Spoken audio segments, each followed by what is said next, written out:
Hello everyone. So let's start discussing the questions जो challengeable हैं। कल हमने पूरे क्वेश्चन पेपर का एनालिसिस कर लिया था। मुझे आप लोगों की भी एक फीडबैक मिली थी कि सर ये क्वेश्चन चैलेंजेबल है, क्या इस पे हम एक ऑब्जेक्शन उठा सकते हैं, नहीं उठा सकते। बहुत सारे बच्चों का रिस्पॉन्स आया था। टेलीग्राम चैनल जो अश्विनी सर टेक्स्ट बुक है उसके अंदर ही पर्सनली बहुत सारे बच्चों से बात हुई थी। तो उसके बेसिस पे मैं आपको बता देता हूँ और डीप एनालिसिस करने के बाद कि ये क्वेश्चन चैलेंजेबल है। तो प्लीज़ इन सभी को ध्यान से देखिएगा, ठीक है। तो सबसे पहले कौन से क्वेश्चन चैलेंजेबल नहीं है, तो प्लीज़ इसको चैलेंज मत कीजिएगा क्योंकि ये बिल्कुल सही दिया हुआ है एनटी के द्वारा। मैं बता देता हूँ इसके अंदर क्या ऑर्डर है। सबसे पहले राजेंद्र ने अपनी आर्मी को भेजा था वेस्टर्न चालुक्यास के ऊपर अटैक करने के लिए 1003 के अंदर, 1003 के अंदर, ठीक है। देन उसके बाद जो टेम्पल था तंजौर के अंदर वो कब बना था? 1010 के अंदर बना था, 1010। फिर उसके बाद राजेंद्र जो थे युवराज बने थे 1012 में, 1012। देन उसके बाद मदुरई जो तो हेडक्वार्टर बना था न्यू चोलास का, वो 1018 1019 के बीच में। और लास्ट में जो कैंपेन है वो है राजेंद्र का अगेंस्ट श्रीविजय 1025 के अंदर। तो इसको चैलेंज नहीं करना है बिल्कुल भी। प्लीज़ थोड़ा डीप एनालाइज किया करो सभी के सभी बच्चे। बहुत सारे स्टूडेंट्स मुझे भेज रहे हैं गूगल के ऊपर इधर उधर सर्च करके। नहीं चैलेंज करना है, बिना बात की 200 रुपये वेस्ट मत करना। मैं बता दूंगा कौन कौन से क्वेश्चन को चैलेंज करना है, ठीक है। सेकंड क्वेश्चन की तरफ चलते हैं। अगेन बहुत सारे बच्चे गूगल यूज़ करते हैं, इधर उधर से कुछ भी उठा के सर्च करना शुरू कर देते हैं। ये आपको नहीं करना है अगर आपको क्वेश्चन को चैलेंज करना है ऑनेस्टली, ठीक है। तो ये क्वेश्चन भी चैलेंजेबल नहीं है। बहुत सारे बच्चे बोल रहे हैं सर पुमसवाना के अंदर ये नहीं आएगा, ceremony to procure male child. सीधे मैं आपको एविडेंस दिखाता हूँ उपेंद्र सिंह का, तो ये आप देख सकते हैं, ठीक है। तो इस पे देखो साफ साफ लिखा हुआ है gestation rite call Pumsavana was prescribed to ensure the birth of male child. तो उपेंद्र सिंह के अंदर है। ये जो है पीडीएफ जो मैं है, ये पीडीएफ मैं आपको टेलीग्राम चैनल के अंदर पोस्ट कर दूंगा, वहां पे आप इसको आराम से देख लीजिएगा। ऑल्सो आप भी उपेंद्र सिंह के अंदर इसको चेक कर सकते हैं, तो इसको भी चैलेंज करने की जरूरत नहीं है। देन तीसरा क्वेश्चन आजीविका को लेकर, इस पे बहुत सारे लोग बोल रहे हैं कि भाई ये भी चैलेंज करो सर। नहीं करना है चैलेंज आपको, ठीक है। यहाँ पे सही आंसर उन्होंने दिया हुआ है, यानी कि A B C D, A is the correct answer. बहुत सारे लोग ये बोल रहे हैं कि आजीविका इतना डिसिप्लिन में नहीं रहते थे, जैन रहते थे, आजीविकास नहीं आजीविकास ही बहुत डिसिप्लिन के अंदर रहते थे। अगेन आप उपेंद्र सिंह को जाइए पढ़िए, डिटेल में वहां पे दिया हुआ है। तो A B C D correct answer है, इसको चैलेंज नहीं करना है। देन आता है ये वाला सवाल। इसके ऊपर ही बहुत सारे बच्चे बोल रहे हैं कि नहीं सर हमको ये चैलेंज करना है, ठीक है, क्योंकि खंडेश के अंदर अकबर ने इन्वेजन किया था 1601 में। बिल्कुल किया था, 1601 में किया था। मैं मना नहीं कर रहा हूँ कि 1601 के अंदर नहीं किया था, लेकिन 1576 के अंदर सबसे पहली बार किया था इन्वेजन। सतीश चंद्रा पढ़िए, वॉल्यूम 2 पढ़िए, उसके अंदर जाइए, ठीक है। 1576 के अंदर खंडेश पहला स्टेट बना था डेक्कन के अंदर जिसने अकबर का आधिपत्य स्वीकार किया था 1576 के अंदर, ठीक है। जाइए उसको पढ़िए। तो सबसे पहले आ जाएगा फतेहपुर सीकरी 1571 के अंदर, फतेहपुर सीकरी की फाउंडेशन लिखी थी। देन खंडेश आ जाएगा 1576 में, जो कि बिल्कुल ठीक है, यानी कि इसका सी ए। फिर उसके बाद जेसुइट मिशन आगरा के अंदर 1581, फिच अराइव करते 1583 के अंदर, कश्मीर का एनेक्सेशन 1585, बिल्कुल ठीक है, नहीं चैलेंज करना है। लेकिन अगर आप चाहते हैं कि सर हमको तो करना है चैलेंज क्योंकि खंडेश के ऊपर तो 1601 में अभियान किया गया था अकबर के द्वारा, आप कर सकते हैं, ठीक है। मैं ये नहीं बोल रहा, मैं आपको रोक नहीं रहा हूं कि आप नहीं चैलेंज कीजिए, बट मैंने आपको समझा दिया कि 1576 के अंदर अकबर ने अटैक किया था खंडेश के ऊपर। पहला इन्वेजन अकबर का डेक्कन के अंदर वो ही था, और खंडेश ने आधिपत्य अकबर का स्वीकार कर लिया था 1576 के अंदर, ठीक है। लेकिन अगर आपको लगता है कि आपको चैलेंज करना है, मैं नहीं रोक रहा, आप चैलेंज कर सकते हैं, ठीक है। देन हम चलते हैं न्यूनीज वाला। अब ये भी एक कंट्रोवर्शियल क्वेश्चन है इन द सेंस कि भाई न्यूनीज का क्या स्टेटमेंट है नायक्स को लेके, आपको चैलेंज नहीं करना क्योंकि न्यूनीज यहाँ पे सही है, ठीक है। तो ये आप देख सकते हैं पूरे नैनकारा सिस्टम का ये सामने स्क्रीनशॉट लगा हुआ है। फर्नानो न्यूनीज हो गए, डोमिंगो पेज हो गए, ये कृष्ण देव राय के टाइम पीरियड पे आते हैं, अच्युता देव राय के टाइम पीरियड पे ये विजिट किए थे। और ये नायकाज को केवल क्या बोलते हैं, केवल ये रायाज यानी कि जो राजा है उनके ये एक एजेंट की तरह है, यानी कि इनके पास जमीन का मालिकाना हक नहीं है, जो कि बिल्कुल ठीक है स्टेटमेंट के हिसाब से। तो इसको भी चैलेंज नहीं करना है, ठीक है। फिर हम चलते हैं चैलेंजेबल क्वेश्चन की तरफ। तो ये वो वाले क्वेश्चन थे जो चैलेंज नहीं करने हैं, ठीक है। अब हम चलते हैं वो वाले क्वेश्चन की तरफ जो चैलेंज करने हैं। ये आ गया रैयतवाड़ी सिस्टम। रैयतवाड़ी सिस्टम बिल्कुल गलत दिया हुआ है, इसका करेक्ट आंसर क्या होगा? सी, ठीक है। तो इसमें सबसे पहले क्या आ जाएगा? सबसे पहले आएगा इसमें रैयतवाड़ी एक्सपेरिमेंट बड़ा महल के अंदर, यानी कि 1792 में। फिर उसके बाद आएगा इसमें जो रैयतवाड़ी सिस्टम है बॉम्बे प्रेसिडेंसी 1803 में। फिर land survey undertaken by R K Pringle 1830 में। 1836 के अंदर रैयतवाड़ी सेटलमेंट जो था 30 साल का बनाया गया था। एंड लास्ट में मद्रास टॉर्चर कमीशन की रिपोर्ट 1855 के अंदर। एविडेंस शेखर बंदोपाध्याय के अंदर जाइए, ये देखो लिखा हुआ है सामने।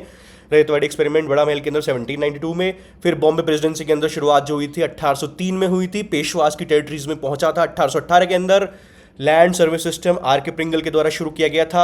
इसमें लैंड रेवेन्यू जो था 55% कर दिया गया था एक्चुअल प्रोड्यूस का, और ये 1830 में शुरू हुआ था। इसको रिप्लेस कर दिया गया था 1835 के अंदर, जिसको बोलते हैं जी विंजेट H.E. गोल्डस्मिथ सेटलमेंट के नाम से, यानी कि बॉम्बे सर्विस सिस्टम के नाम से भी इसको जाना जाता है। ये था 30 ईयर सेटलमेंट, ये शुरू हुआ था 1836 के अंदर, ठीक है। पूरा डेक्कन उसने कवर कर लिया था 1847 में। और लास्ट में आता है मद्रास टॉर्चर कमीशन का रिपोर्ट 1855 के अंदर, ठीक है। तो ये ऑर्डर बनेगा, यानी कि ये क्वेश्चन चैलेंजेबल है, प्लीज इसको चैलेंज कीजिएगा, ठीक है। तो इसका करेक्ट आंसर है सी, एनटी के द्वारा इसका गलत दिया हुआ है। देन सेकंड क्वेश्चन की तरफ चलते हैं, जो कि चैलेंजेबल है, जो कि है समुद्रगुप्त का प्रयाग प्रशस्ति इंस्क्रिप्शन। वर्सेस प्रोस के अंदर बिल्कुल ठीक है, सिंगल जाइजेंटिक लाइन है, सेंटेंस है। देखो है तो वो लाइंस, तो जो उसके अंदर लाइंस तो बहुत सारी हैं, लेकिन यहाँ पे लाइंस का नहीं मेंशन किया है, सेंटेंस का मेंशन किया हुआ है, ठीक है, जो कि ठीक है। ग्रेट म्यूजिशियन थे, बिल्कुल मेंशन किया गया है उसके अंदर। देन लास्ट वाला कि स्ट्रगल किया था उन्होंने थ्रोन को एक्वायर करने में, ये भी मेंशन किया गया है। यहाँ पे आप देख सकते हैं इसमें सारे ऑप्शन ठीक है, तो भाई ये क्वेश्चन जो है ड्रॉप होना चाहिए पूरा का पूरा, सभी को 2 मार्क्स यहाँ पे मिलने चाहिए, ठीक है, क्योंकि एक भी स्टेटमेंट इसके अंदर ऐसा नहीं है कि जो गलत हो। तो ये आप देख सकते हैं यहाँ पे कि उनको कंपेयर किया जाता था तुम्ब्रू के इक्वल, नारद के इक्वल, क्योंकि उनको म्यूजिक की पकड़ इतनी अच्छी थी। डायरेक्टली ग्रेट म्यूजिशियन नहीं मेंशन किया गया, ऐसे तो डायरेक्टली ये भी मेंशन नहीं करते हैं कि भाई ये बहुत ही बड़ा शासक है, लेकिन इनडायरेक्टली उसका रेफरेंस इस तरीके से ले आता है कि भाई हाँ ये अच्छे शासक हैं, और साथ साथ यहाँ पे म्यूजिक के बारे में भी रेफर किया गया है।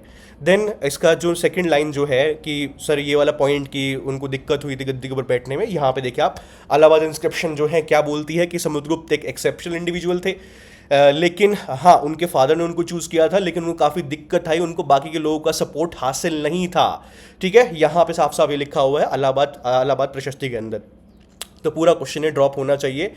देन हम चलते नेक्स्ट क्वेश्चन की तरफ, पुराना एथिक्स के ऊपर। तो ये इसमें क्या दिक्कत है सर, इसमें करेक्ट आंसर दिया हुआ है बी, यानी कि ABC, संन्यास जो स्टेज है उसको बोला हुआ है कि वहां पे नॉलेज मिलती है, नहीं जो ब्रह्मचर्य स्टेज है उसके अंदर नॉलेज मिलती है, ठीक है। एंड जो लास्ट स्टेटमेंट है there is no specific rule for brahmacharya stage, ये भी गलत है, वहां भी रूल्स एंड रेगुलेशंस होते थे, तो ये दोनों के दोनों गलत हो गए, ठीक है। तो करेक्ट आंसर क्या होगा, ABD, यानी करेक्ट आंसर इसका हो जाएगा A। तो इसका ए होगा करेक्ट आंसर, इसको चैलेंज करना है, ये रहा इसका एविडेंस।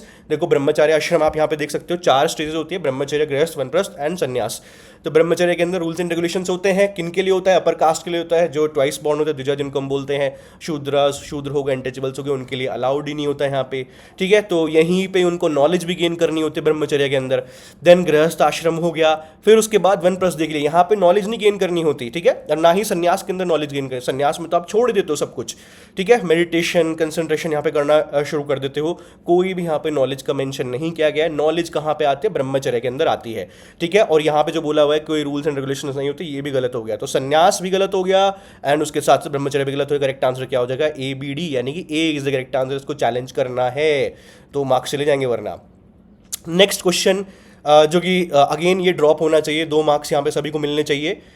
फॉलोवर्स जो थे, जो भद्रबाहु के फॉलोवर्स थे उनको दिगंबर्स बोलते थे, बिल्कुल ठीक है, सारे के सारे स्टेटमेंट इसके अंदर ठीक है, तो ये फुल टू ड्रॉप होना चाहिए क्वेश्चन। तो चैलेंज करिए, यहाँ पे एविडेंस ये रहा, उपेंद्र सिंह उठाइए, उसके अंदर जाके देखिए, यहाँ पे लिखा हुआ है दिगंबर, श्वेतांबर सब के बारे में मेंशन किया गया है, भद्रबाहु के बारे में मेंशन किया गया, स्थूलभद्र के बारे में मेंशन किया गया, यानी कि ये चौथा स्टेटमेंट जो एनटी ने गलत माना है कि जो भद्रबाहु हैं उनके फॉलोवर्स को दिगंबर्स कहा जाता था, वो गलत माना है उन्होंने, जो कि बिल्कुल ठीक है, ठीक है।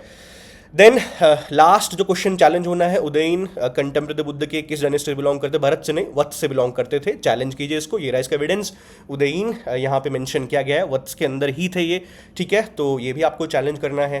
तो ये क्वेश्चन है कुछ जो आपको चैलेंज करना है, 1 2 3 हो गए, देन उसके बाद 4 क्वेश्चन हो गए, ठीक है, 5 क्वेश्चन हो गए जो चैलेंज करने हैं। प्लीज़ मेक श्योर सभी के सभी बच्चे पकड़ लीजिए कि 1 1 2 2 क्वेश्चन चैलेंज करते हुए जाएं, क्योंकि एनटी जो है हेविली डेटा रिलायंट एजेंसी है, जितने ज़्यादा लोग क्वेश्चंस को चैलेंज करते हैं उतना ज़्यादा डेटा उनके पास जाता है, उतना सीरियस वो लेते हैं, ठीक है। अदरवाइज मैंने खुद एनटी से बात की हुई है, वो क्या बोलते हैं कि सर हमें तो सारे क्वेश्चन पे चैलेंज आता है, 100 के 100 क्वेश्चन पे हमें चैलेंज आता है, ये थोड़ी ना कि हम सारे के सारे को देखते हैं ओवरटर्न करने की कोशिश करते हैं, नहीं, जिसके ऊपर ज़्यादा से ज़्यादा चैलेंज आता है उनके ऊपर ज़्यादा जांच पड़ताल होती है। तो प्लीज़ मेक श्योर कीजिएगा कि चैलेंज कीजिए, ठीक है।